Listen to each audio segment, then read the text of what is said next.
Welcome to Gomez world. இன்றைக்கி என்ன ரெசிபினா baby potato fry.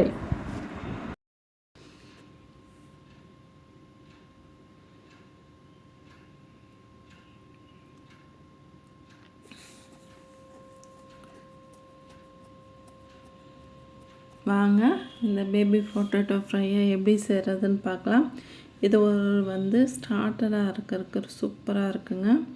இது ரச சாதம், தயிர் சாதத்துக்கு அவ்வளோ அருமையாக இருக்கும். இது மாதிரி சின்ன உருளைக்கிழங்க வாங்கி செஞ்சு பாருங்கள், எப்படி நல்லா அருமையாக இருக்குங்க. இப்போ 1/2 கிலோ நான் எடுத்துருக்கேங்க.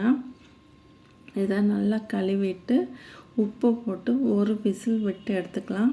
இதுக்கு நிறையா விசில் விடக்கூடாது, ஒரே ஒரு விசில் விட்டு நம்ம இறக்கி வச்சுக்கலாங்க. தண்ணி ஊற்றிக்கலாம்.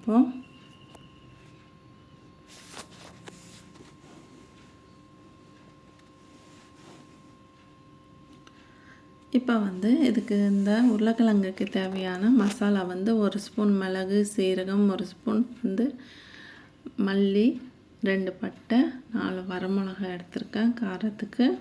இதை நம்ம அடுப்பில் வச்சு நல்லா பொன்னிறமாக வறுத்து எடுத்துக்கலாங்க.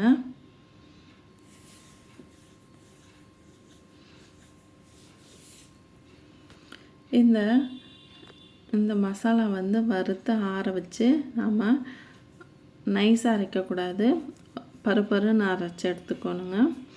இப்போ நான் இதை பொன்னிறமாக நல்லா வறுத்து எடுத்துக்கிறேன். நிறைய பேர் என் வீடியோஸ் பார்க்குறீங்க, சப்ஸ்கிரைப் பண்ணிவிட்டு பெல் பட்டன் அமைக்கிட்டு பாருங்கள். அப்போ தான் நான் போடுற வீடியோ உடனுக்குடனே சேரும். ஹையில் வச்சு வறுக்காதீங்க, கருகிரும். அப்புறம் அந்த கருகிருச்சுன்னா அந்த டேஸ்ட்டு மாறிடும். அதனால் பொன்னிறமாக வறுக்கணும். மீடியம் ஸ்டேஜ் ஃப்ளேமில் வச்சு வறுத்து எடுத்துக்கோங்க. இப்போ நான் ஒரு விசில் விட்டு எடுத்துக்கிட்டேன். இப்போ ஆற விட்டு இந்த உருளைக்கிழங்கு தோலை எல்லாம் பிச்சு எடுத்துக்கலாம். உரித்து எடுத்துகிட்டு உங்களுக்கு நான் காமிக்கிறேன். பசங்களுக்கு இது மாதிரி ஒருக்கா செஞ்சு பாருங்கள், செஞ்சு கொடுத்து பாருங்கள். அப்புறம் அடிக்கடி இதை செஞ்சு கொடுங்கன்னு கேட்பாங்க, அவ்வளோ டேஸ்ட்டாக இருக்கும் இது. அதுவும் இல்லாமல் நீங்கள் பெருசாக இருந்தால் நீங்கள் கட் பண்ணி போட்டுக்கோங்க. இது அளவாக இருக்கனால இதை அப்படியே நான் சேர்த்துக்க போகிறேன். ரொம்ப பெருசாக இருந்தால் ரெவண்டாக கட் பண்ணி நீங்கள் சேர்த்துக்கோங்க.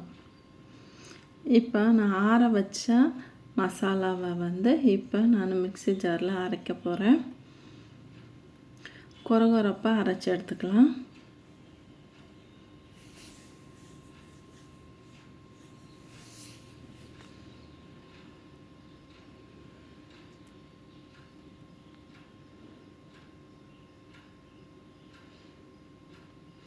அதாவது பசங்களுக்கு உருளைக்கிழங்கு பிடிக்காதவங்களே இருக்க மாட்டாங்க.